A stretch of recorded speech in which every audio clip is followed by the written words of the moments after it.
Yang berhormat Tuan Yang Ketua, ahli-ahli yang berhormat, kita mempunyai seramai 26 ahli-ahli yang berhormat yang telah mengambil bahagian dalam penggulungan pada kali ini, dan ramai ahli-ahli yang berhormat yang membangkitkan butiran B21 bagi maksud 020-100 untuk padi dan beras. Saya ingin maklumkan ada sedikit kesilapan yang telah yang berhormat sebutkan bahawa sebenarnya tajuk ataupun butiran tersebut adalah di bawah perbelanjaan bekalan ataupun mengurus. Ianya bukan bekal di bawah pembangunan. Saya tahu keprihatinan yang berhormat untuk memastikan supaya industri padi dan beras akan sentiasa diberikan perhatian. Bahkan pada kali ini, untuk industri padi dan beras untuk perbelanjaan pembangunan adalah meningkat. Justru itu, Mafi memahami kebimbangan ahli yang berhormat mengenai kecukupan peruntukan bagi subsidi dan juga insentif untuk menampung pertamanya kos penanaman padi, keduanya untuk menampung kenaikan harga baja dan racun di pasaran tempatan. Sebelum itu, saya ingin menarik perhatian ahli-ahli yang berhormat bahawa pada ketika ini kedudukan padi negara kita ataupun beras kita adalah masih lagi menggunakan dasar 70-30, iaitu 70 daripada keluaran tempatan dan 30 kita import. Pada ketika ini penggunaan sebulan adalah sebanyak 200,000 metrik tan dan setahun kita perlukan sebanyak 2.4 juta metrik tan. Pengeluaran tempatan kita hanyalah 140,000 setahun sebulan dan berjumlah sebanyak 1.7 juta metrik tan setahun. Ini menunjukkan import kita pada tiap-tiap bulan sebanyak 60,000 metrik tan bersamaan dengan sebulan sebanyak 700,000 metrik tan. Sementara stockpile kita untuk tahun ini kita mempunyai stockpile sebanyak 200,000 metrik tan. Dan di dalam circulation di seluruh negara kita mempunyai sebanyak 600,000 metrik tan. Dan untuk tahun 2023 nanti, stockpile kita akan terus meningkat sebanyak 290,000 metrik tan bagi memastikan supaya bekalan makanan negara kita akan sentiasa mencukupi dan berada dalam keadaan yang selamat. Untuk maklumat ahli yang berhormat, Mafi telah memperuntukkan pelbagai input dan output pertanian yang bersubsidi semenjak tahun 1980 lagi.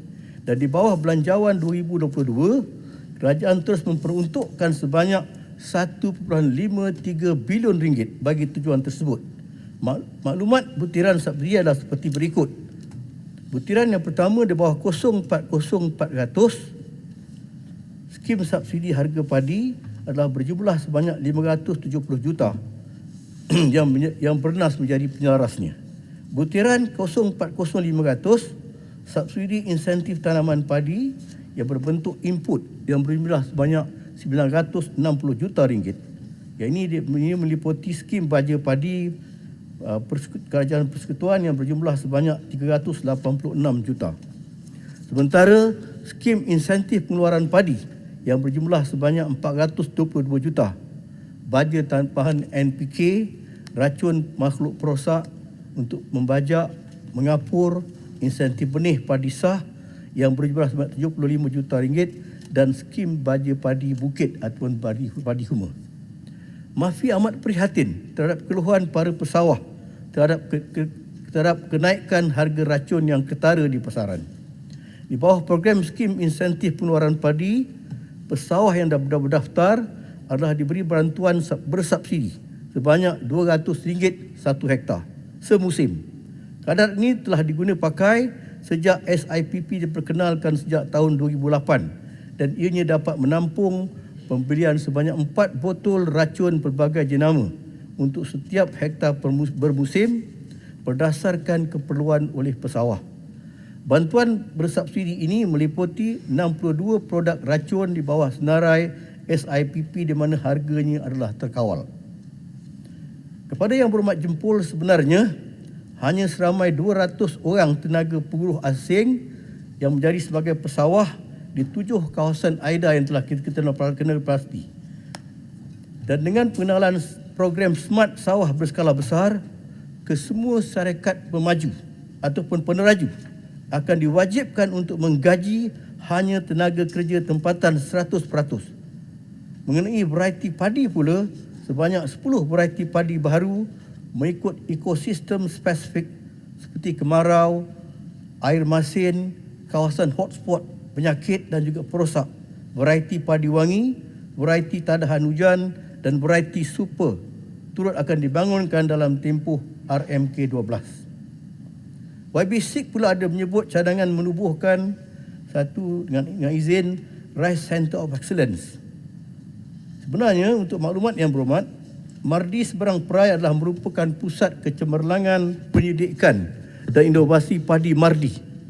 Sebanyak 52 variety padi telah dihasilkan di pusat ini, di samping teknologi-teknologi lain seperti pembajaan, pengurusan, perosak dan penyakit, mekanisasi dan juga pembangunan produk yang berasaskan beras.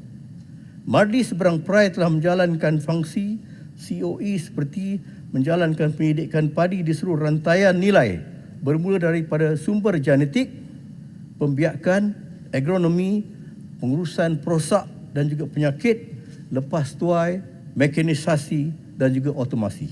Keduanya untuk menjadi pusat khidmat rundingan berkaitan dengan teknologi padi kepada pesawah, agensi pengembangan, syarikat swasta dan entiti antarabangsa. Seterusnya untuk mengeluarkan benih padi negara yang dipersiapkan dengan MS 19 ISO 9000 hingga untuk 2015. Mafi sentiasa mengalu-alukan cadangan yang berhormat 6 berkenaan dengan penglibatan agensi zakat untuk nanti belum habis. Yang berhormat Jabatan Menteri. Yang melibatkan Saya nak tanya Yang Berhormat, ada dua orang tanya soalan. Yang Berhormat bagi jalan ke tidak? Tak boleh. Tak boleh. Saya belum habis lagi. Dia tak nak bagi. Tak bagi ya? Nanti sekejap. Malam Menteri sombong lah. Tak apalah. Silakan. Mafi sentiasa mengalu-alukan cadangan Yang Berhormat Sik berkenaan penglibatan agensi zakat untuk turut serta sebagai syarikat peneraju Smart SBB. Sebelum ini saya ingin nak sebutkan Yang Berhormat Farid ada sebutkan bahawa baru-baru ini Yang Amat Berhormat Perdana Menteri telah memperkenalkan satu lagi variety padi baru yang dipanggil IS21. Untuk maklumat ahli Yang Berhormat, bahawa IS21 ini adalah satu variety yang telah dihasilkan oleh MOSTI dalam penyidikan terbaru mereka yang mempergunakan sistem nuklear. Sebenarnya asal usul padi yang baru ini IS21 ini adalah daripada MR219 yang telah dihasilkan oleh Mardi. MR219 ini telah dirawat dengan menggunakan rawatan menggunakan gamma ray oleh MOSTI dan telah terhasillah benih padi baru ni yang dipanggil IS21 sempena nama Yang Amat Berhormat Perdana Menteri kita Ismail Sabri tahun 21. Dan variety ini telah dikenal pasti oleh satu variety yang istimewa yang mempunyai keupayaan untuk stabil dalam semua persekitaran dan sesuai ditanam di tanah yang berbeza. Selain itu, variety ini rintang kepada penyakit-penyakit, tidak berpenyakit lah. Yang Berhormat, Timbalan Menteri, rehat dulu. Nampak batuk-batuk tadi, minum air dulu. Ya, Yang Berhormat. Sebelum dia sombong. orang tanya soalan, saya tanya. Maknanya siapa makan padi tu, dia makan Perdana Menteri lah. IS21, beras tu. Hebat yang Mak jemput. Masa kata saya sombong. Silakan. Dia jempol Farid sekejap je sebab dia ada 20 minit. Boleh Sekejap. Okey, terima kasih. Sekejap je. Jangan bagi ceramah jempol. Tak bagi ceramah. Cuma tadi jawapan tak berapa clear. Dia kata sikit 200 orang saja pekerja asing. Sedangkan berita harian ada mengeluarkan warga asing jadi tauke padi dan beras. Ia didedahkan oleh pegawai ketua pengarah kawalan padi dan beras Kementerian Pertanian. Yang ini tidak boleh dipandang ringan. Ada dalam akhbar berita harian ni, Metro Harian. Dan saya dapati jawapan ni tak berapa memerangsangkan saya. Sebab 200 orang ni telah pun menjadi toke. Jadi apakah Mafi akan berkolaborasi dengan agensi lain bagi menangani isu Bangladesh dan juga Rohingya ni menguasai sawah padi negara. Dan apakah Menteri bersetuju bahawa bayaran upahnya rendah menjadi faktor generasi muda tidak berminat untuk menguasai sawah padi? Jadi Terima kasih, ini Yang Menteri Berhormat. tak jawab tadi. Atas keprihatinan. Untuk maklumat Speaker. Yang Berhormat, memang kita berpenyang cukup Biar serius dia jawab sekali dulu. Silakan. dengan penyertaan warga asing dalam sawah padi ini. Bahkan kita mahu memastikan supaya kawasan yang ditanam sawah padi ini tidak akan diusik untuk apa pembangunan lain kalau boleh. Kerana kalau pihak kerajaan negeri akan terus bekerjasama dengan MAFI, jadi kawasan yang kita tanam pada ketika ini akan terus diperuntukkan kepada usaha tanaman padi yang menjadi makanan ruji rakyat Malaysia. Jadi dengan penyertaan ataupun penglibatan warga asing ini, kita pandang cukup serius dan telah pun kita laporkan pada pihak berwajib, dan kita dapati ada di kalangan mereka pada ketika ini bukan saja menanam padi, bahkan telah mengubah tanaman kepada sayur yang lebih menguntungkan. Ini sebab yang kita takuti sekali. Jadi dengan perbuatan begini akan mengurangkan lagi kawasan tanaman padi. Jadi insya-Allah Yang Berhormat, kita akan mengambil tindakan dan perkara ini telah pun kita laporkan pada pihak wajib untuk mengambil tindakan. Dalam masa yang kesama, Pontian. sama pada ketika ini, Speaker, mohon padi ini sikit. menghadapi kekangan kerana ianya disertai oleh yang pertama dengan izin aging farmers dan tidak dapat menarik minat petani-petani muda untuk menyertai. Tapi saya yakin apabila kita memperkenalkan skim smart sawah berskala besar, kita akan membuat satu ketetapan 100% pekerja adalah warga tempatan, tidak ada warga asing, dan ianya akan disertai oleh pihak swasta bersama-sama dengan tuan tanah. Seterusnya Tuan Yang Ketua, Boleh mohon celahan. Speaker, Beberapa ahli- sikit Mohon mohon, Menteri. mohon celahan sikit. Boleh? saya ada masa yang sedikit sekali. Biar dia buat keputusan. Mana Yang Berhormat Menteri? Ya, pasal Farid. smart sawah tadi. Farid. Sikit ya, okey. Farid. Okey, terima kasih. Tembusi. Tahniahlah saya ucapkan kepada Timbalan Menteri dan juga kementerian yang telah pun mengambil inisiatif khususnya benih padi baru. Dan cumanya saya nak tanya, kenapa tidak dipanggil nama-nama yang cukup mudah macam sebelum ini padi Malenja ataupun Mahsuri, dan apa keterkaitannya untuk benih padi ini dengan Musti dan juga anggaran hasil per kapita per hektar benih padi ini, dan setakat mana pula daya tahan benih padi yang baru ni. Terima kasih. Terima kasih Yang Berhormat. Kita mengalu-alukan agensi-agensi ataupun organisasi-organisasi pendidikan untuk menghasilkan apa juga variety-variety yang kita kenal pasti dapat memberikan satu pulangan yang terbaik kepada petani-petani kita. Bahkan apa juga penemuan yang telah didapati oleh sama ada universiti ataupun organisasi-organisasi pendidikan disahkan oleh MAFI melalui MARDI. Kepada Tuan Yang Bertua, beberapa ahli yang berhormat daripada utara tanah air telah membangkitkan mengenai dengan EPP10, iaitu Mada Tersia butiran projek P94000. Mada sebenarnya adalah satu kawasan tanaman padi yang terbesar dalam negara dan menjadi begitu unggul sekali kerana sebanyak 40% daripada keluaran padi negara, beras negara adalah datang daripada kawasan ini. Daripada jumlah pengeluaran padi negara, pada keseluruhannya terdapat 172 blok pengairan. Dari jumlah tersebut, 44 blok telah pun dilengkapi dengan sistem pengairan tersia, manakala baki 128 blok pengairan lagi perlu dibangunkan sistem pengairan setia bagi mencapai kepadatan 30 meter sehektar. Sehingga semasa, status bangunan baki 128 blok pengairan adalah seperti berikut. Pertamanya, siap sepenuhnya 14 blok pengairan. Dalam pembinaan daripada tahun 2021 sampai tahun 2023, 3 blok pengairan. Untuk rolling plan pertama 2021, 3 blok pengairan.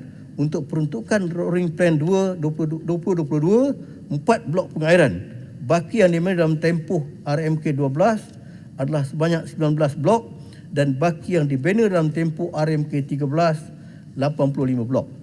Maknanya Yang Berhormat, yang Tuan Dipertua, kawasan ini mempunyai satu peruntukan yang terbesar sekali. Satu peruntukan untuk tersia ini adalah sebanyak 2 bilion yang berjalan sejak tahun 2010 sehinggalah RMK 13 nanti. Satu lagi peruntukan didapat 1 bilion yang bermula pada tahun 2016 adalah untuk Jenyang water transfer. Yang terusnya, manakala program pembangunan boleh minta air celahan butiran sikit, Yang telah Berhormat. dirancang untuk tahun 2022 Yang Berhormat. untuk projek-projek pembangunan yang telah diluluskan melibatkan 3 projek di Perak, 1 projek di Pulau Pinang, 1 projek di Kedah dan salah satunya adalah pembinaan skim pembinaan air Jenyang yang saya sebut tadi yang berjumlah sebanyak total dia adalah sebanyak melebihi 1 bilion. Tapi untuk tahun ini diluluskan sebanyak 8.5 juta sahaja. Untuk perancang dalam RMK ke-12, proses pengambilan balik tanah sedang dilaksanakan bagi pembangunan projek fizikal untuk Jenyang ini, fasa 2. Boleh minta celahan. Anggaran keluasan tanah yang terlibat dalam pengambilan balik tanah adalah sebanyak 1,603 hektar yang melibatkan 416 lot dengan kos sebanyak 395.6 juta ringgit. Pengambilan ini bagi melaksanakan pembinaan 3 komponen utama, iaitu terusan pemindah 7.3 km panjangnya, empangan nauk 7.08 km persegi, luas kolam takungan dan terusan penghantar 19.5 km panjang. Yang Berhormat, dengan izin boleh. Yang Berhormat. Seterusnya menyentuh butiran 0202000. Dengan izin Yang Berhormat. Belum habis. Boleh. Belum habis lagi. Ada 3 Pengairan minit. dan saliran pertanian Boleh. yang juga dibangkit oleh Timbalan, Wabi Sabak Timbalan Bernam Menteri. adalah Timbalan. dimaklumkan MAFI mempunyai agensi Yang Persekutuan Berhormat Negeri Timbalan Selangor Menteri. iaitu AIDA Barat Laut Yang Selangor. Berhormat Timbalan Menteri, saya speaker. Ya? Saya ni speaker hari ni. Ya. Jadi kalau saya tanya, Yang Berhormat jawab ya ke tidak. Yang Berhormat kena respon sebab saya tanya. Ya. Okey. Kalau tak boleh tak apa Yang Berhormat, terpulang pada Yang Berhormat. Okey, Jadi boleh, Yang sahabat Berhormat, saya. jap. Kulim Bandar Baru nak tanya boleh ke tak boleh? Masa boleh. Saya bagi satu orang boleh. Boleh? Okey. Satu orang. Terima kasih. Yang Berhormat seorang. Okey, terima Bagi kasih. Sid juga sikit ya. Sid nak ucap terima kasih ni. Terima kasih Pengurusi, terima kasih, saya hargai bantuan. Sahabat saya dari Jasin, saya reverse sikit ya, pasal program Smart Sawah Berskala Besar. Saya perlu Yang Berhormat Menteri berkongsi sedikit dalam Dewan tentang 3 perkara. Pertama, bila Kementerian pilih syarikat peneraju tu, ada 11 ke 12 gitu ya, bolehkah diterangkan sedikit apakah kriteria yang diguna pakai oleh kementerian untuk memilih syarikat-syarikat ini, apakah mereka punya pengalaman dan di mana pilot project yang mereka buat yang memberikan success stories 7 tan 1 hektar. Saya tak fikir dia mula terus dengan roll out 150,000 hektar. Itu yang pertama. Yang kedua, Yang Berhormat, ialah apa sebenarnya berlaku di bawah? Apakah sesi libat urus secara menyeluruh telah dibuat dengan pertubuhan peladang negeri, pertubuhan peladang kawasan? Sebab mereka ni watak penting untuk menjayakan projek berskala besar ni. Yang terakhir, yang ketiga Yang Berhormat, boleh tak berkongsi juga apa jadi dengan peranan nafas apabila projek sawah berskala besar ni berlaku? Nafas juga menjaga kepentingan ratusan ribu pesawah, terutama dari sudut membekalkan baja, benih dan sebagainya. Boleh tak berkongsi Terima kasih, sedikit 3 perkara ni? Terima kasih Muhammad. Sebenarnya kita telah kenal pasti seramai 12 syarikat peneraju. Sebahagian daripada syarikat ini telah pun membuktikan bukan sahaja keupayaan mereka, kesungguhan mereka dan telah menunjukkan sebenarnya mereka bukan sahaja dapat memajukan kawasan tersebut, bahkan menghasilkan hasil keluaran padi yang melebihi 9 tan sehektar. Kawasan ini telah kita langsungkan yang pertamanya di negeri Selangor, di Sabak Bernam, lepas itu di AIDA seberang Perak dan beberapa kawasan lain. Dan pemilihan mereka adalah berasaskan daripada kemampuan, bukan sahaja daripada kemampuan teknologi, bahkan daripada kemampuan keuangan. Satu daripada syarikat yang pada ketika ini sedang menjalankan satu usaha yang terbaik iaitu FGB. Lepas tu Bernas, dan tidak kurang juga kita akan includekan juga termasuk Nafas sekali. Dan janganlah kita menyangka bahawa Nafas tidak akan diberikan perhatian langsung. Keduanya apa yang berhormat tanya tadi, adakah libat urus dengan PPK? Memang itu satu daripada kerja yang kita buat supaya kita hendak memberikan pandangan yang sejelas-jelasnya bahawa semua pesawah-pesawah sebagai tuan tanah tidak akan terjejas pemilikan mereka. Bahkan apabila smart sawah ini akan dilaksanakan, mereka juga diberikan peluang untuk bersama-sama bekerja sebagai penggaji dan mereka akan menjadi sebagai stakeholders ataupun menjadi sebagai pemegang saham, dan kita jamin untuk smart sawah padi ini akan memberikan pulangan kalaupun tidak 100%, bahkan melebihi daripada apa yang dapat sekarang. Dan pada masa yang sama yang berhormat, bahawa smart sawah berskala besar ini, yang pertama kebaikannya, ianya akan meningkatkan lagi yield kita ataupun production kita. Sekaligus akan meningkatkan SSL kita. Keduanya, tidak membebankan langsung kepada pesawah. Pesawah tidak terpaksa membayar duit benih, duit baja, duit racun, duit membajak. Bahkan ianya akan ditanggung 100% oleh peneraju-peneraju. Sikit lagi celahan ringkas yang Muhammad. Saya tak dapat. Kalau keupayaan syarikat peneraju itu hebat dari segi dana, kejayaan, pengalaman, kenapa tidak mereka ni diminta mengusahakan tanah sawah terbiar atau kawasan tanah sawah yang hasilnya rendah? Kenapa mesti mereka diberikan kawasan sedia ada? Okey, Yang Berhormat, terima kasih.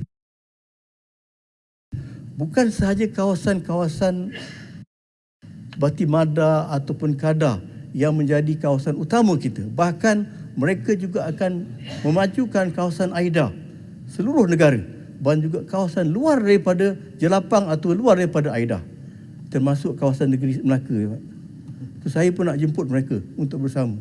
Kerana kita nak lihat bahawa sekurang-kurangnya pesawah-pesawah kita akan mendapat pulangan yang setimpal. Dan dalam masa yang sama, kita nak majukan kawasan-kawasan yang menjadi sebenarnya pembekal makanan uruji kita pada negara. Dan smart sawah ini bukan saja telah mendapat sambutan yang cukup hebat daripada pesawah-pesawah dan untuk maklumat yang hormat, semua kerajaan-kerajaan negeri telah membuat jemputan kepada MAFI untuk mengusahakan dalam negeri-negeri mereka. Dan berhormat, boleh lagi saya bersambung? Saya lagi 3 minit lah. Saya ada lagi 2 kementerian. Ada 2 kementerian. Kalau saya minta maaf, saya terpaksa menghormati masa, menghormati Tuan Yang Pertua yang cukup bekerjasama, yang memberikan saya peluang. Belum jawab lagi. Timbalan Menteri boleh bagi soalan jawapan bertulis. Mohon speaker bagi minta Timbalan Menteri bagi jawapan bertulis sebab banyak soalan yang kita ajukan tapi belum dijawab. Jawapan bertulis Yang Berhormat. Jempol lagi tak jawab 4 soalan. Sik pun tak sempat lagi jawab, banyak lagi. Saya nak ucap terima kasih kepada Timbalan Menteri. Banyak beri kepada Kedah dan Mada. Ya, Timbalan Menteri, Yang Berhormat, Timbalan Menteri jawapan bertulis. Saya tanya soalan harga sayur naik, harga ayam naik. Timbalan Menteri enggan jawab, itulah sikap Timbalan Menteri. Masa tak ada lah.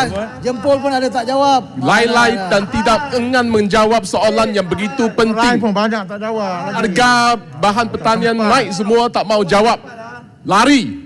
Yang Berhormat. Jawapan bertulis lah, Menteri sudah cakap. Faham tak? Lari. Timbalan Menteri lari. Itu tuduhan jahat tu. Sudahlah, sudah. Banyak tak Bising. jawab. Saya sangat merakodkan kedukacitaan. Yang Berhormat, tak apa, Ajan Yang Berhormat. enggan Hakim jawab tajam duduklah. soalan begitu penting. Hakim tajam duduklah. Lah berani jawab sekarang. Speaker dah bagi saya 20 minit. Speaker. Address lah, elephant in the Saya- room. Speaker. Saya minta Yang Berhormat Menteri jawab sebab arahan daripada speaker dalam masa 5 hari jawapan perlu diberi kepada mereka secara bertulis. Boleh, Pak?